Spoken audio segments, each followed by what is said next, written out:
오늘의 10분 말씀. 역대상 17장 16절부터 27절까지 말씀입니다. 앞부분에서 다윗은 하나님께 성전을 짓고 싶다고 말씀드렸습니다. 그러나 하나님은 그것을 허락하지 않으셨습니다. 대신 다윗에게 더 크고 영원한 약속을 주셨습니다. 바로 그의 자손을 통해 영원한 왕조를 세우시겠다라는 언약입니다. 오늘 본문은 다윗이 그 언약을 들은 뒤 보인 세 가지 반응을 보여줍니다. 그것은 감사, 찬양, 그리고 기도입니다. 우리는 이 장면을 통해 다윗의 마음가짐을 살펴볼 수 있습니다. 그는 자신의 뜻을 이루려는 고집이 아닌 하나님의 뜻을 받아들이는 태도를 가졌습니다. 다시 말씀드립니다. 그는 자신의 뜻을 이루려는 고집이 아닌 하나님의 뜻을 받아들이는 태도를 가졌습니다. 겸손히 하나님 앞에 서 있는 모습입니다.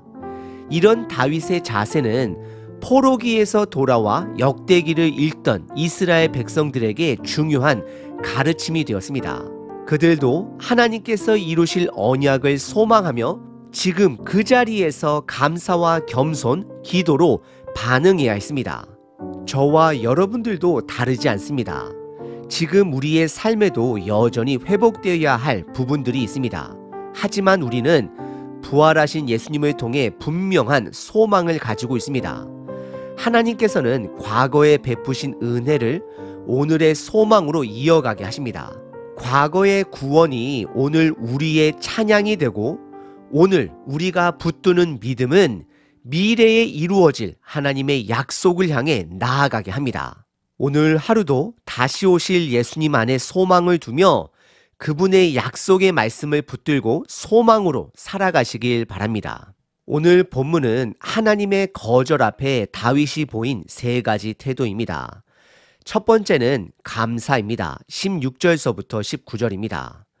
16절을 보면 다윗은 하나님의 뜻 앞에서 겸손하게 반응합니다. 하나님께 성전을 짓고 싶었지만 거절당했습니다. 그런데도 다윗은 억울해하지 않았습니다. 오히려 내가 무엇이기에 주께서 나를 여기까지 이르게 하셨나이까 라고 고백합니다. 하나님의 은혜 앞에 자신을 낮춥니다. 그는 들판에서 양을 치던 목자였지만 지금은 이스라엘의 왕이 되었고 하나님께서는 그의 왕조가 영원할 것이라고 약속해 주셨습니다. 그는 그 사실 앞에 겸손하게 엎드립니다. 우리가 여기서 기억해야 할 것이 있습니다.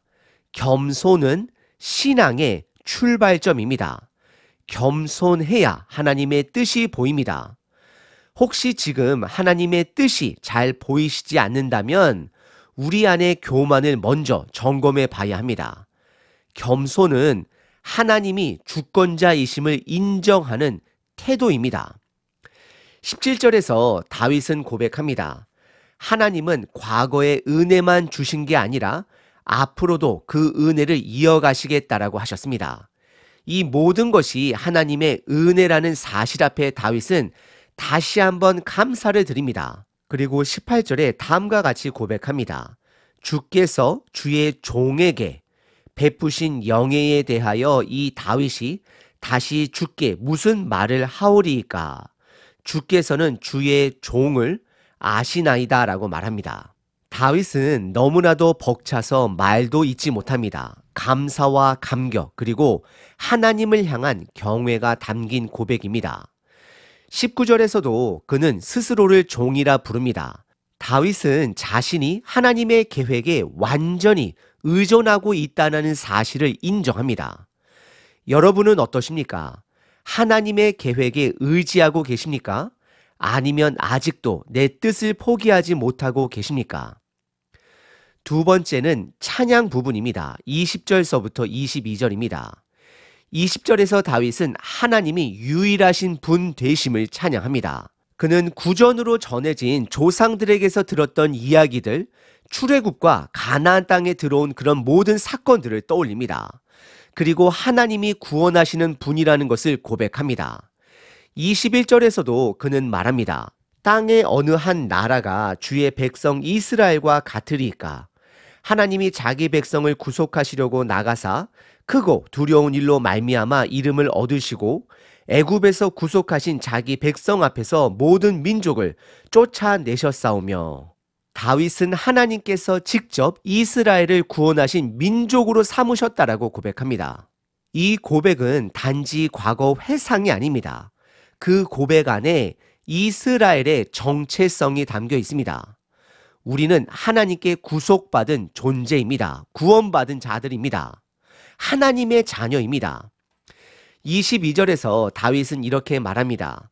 주께서 주의 백성 이스라엘을 영원히 주의 백성으로 삼으셨사오니 여호와여 주께서 그들의 하나님이 되셨나이다.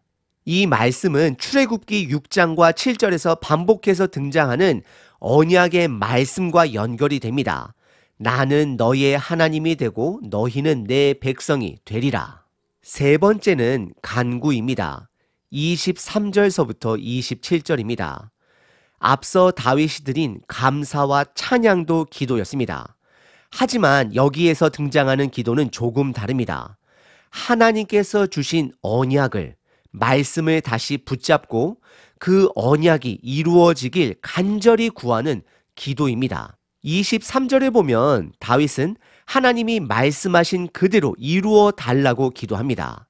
자신의 왕조가 하나님의 말씀대로 영원히 세워지길 간청합니다. 이 기도는 단지 바람이 아닙니다. 하나님이 하신 약속을 근거로 드리는 기도입니다. 24절에서는 그 이유를 분명히 밝힙니다. 다윗의 왕조가 세워지는 목적은 자기 영광이 아닙니다. 하나님의 이름이 높아지기 위해서입니다. 하나님이 하신 일을 통해 모든 사람이 여호와께서 참 하나님이심을 알게 되길 바라는 마음입니다. 25절에서 다윗은 이렇게 담대히 기도할 수 있는 이유를 고백합니다. 하나님께서 이미 이 언약을 주셨기 때문입니다.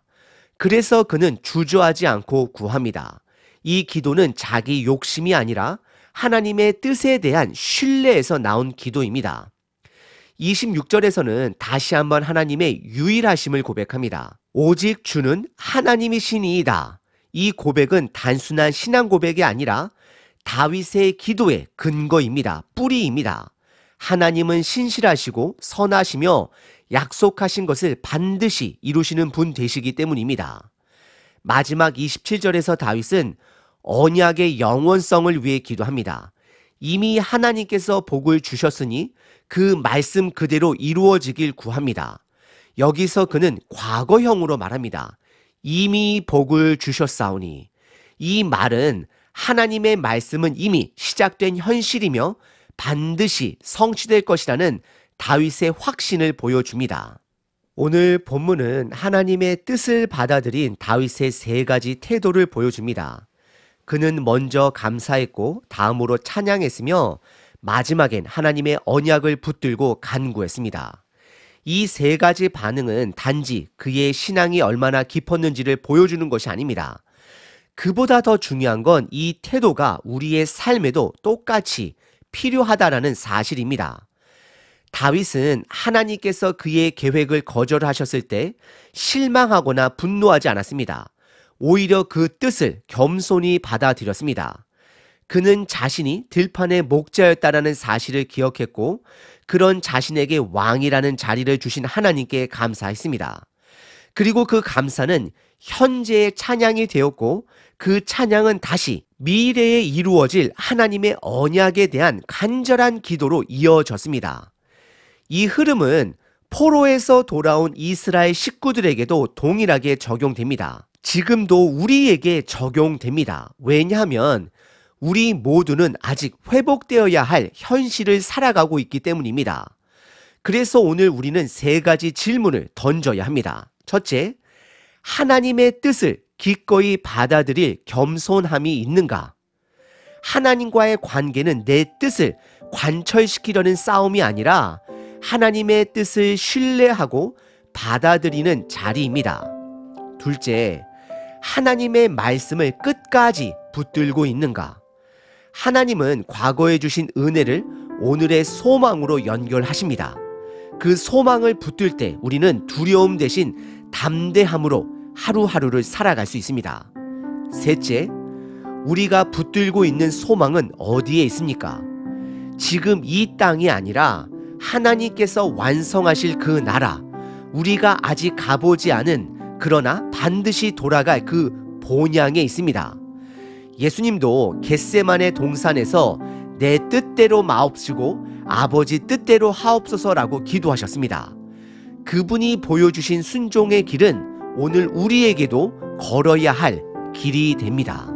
은혜의 하나님을 찬양합니다. 예수 그리스도를 이 땅에 보내셔서 우리의 모든 죄를 해결해 주심을 기억합니다. 그리고 우리의 삶 속에 베풀어 주신 크고 작은 은혜에 감사드립니다. 우리가 무엇이기에 이처럼 풍성한 은혜를 주십니까? 우리는 이 땅의 어둠이 아니라 하나님의 언약 안에 정체성을 가진 자임을 선포합니다. 오늘도 그 언약을 붙들고 하나님 나라의 소망을 바라보며 믿음으로 살아가길 결단합니다. 모든 은혜에 감사드립니다. 예수님의 이름으로 기도드립니다. 아멘. 항상 기뻐하라. 쉬지 말고 기도하라. 범사에 감사하라.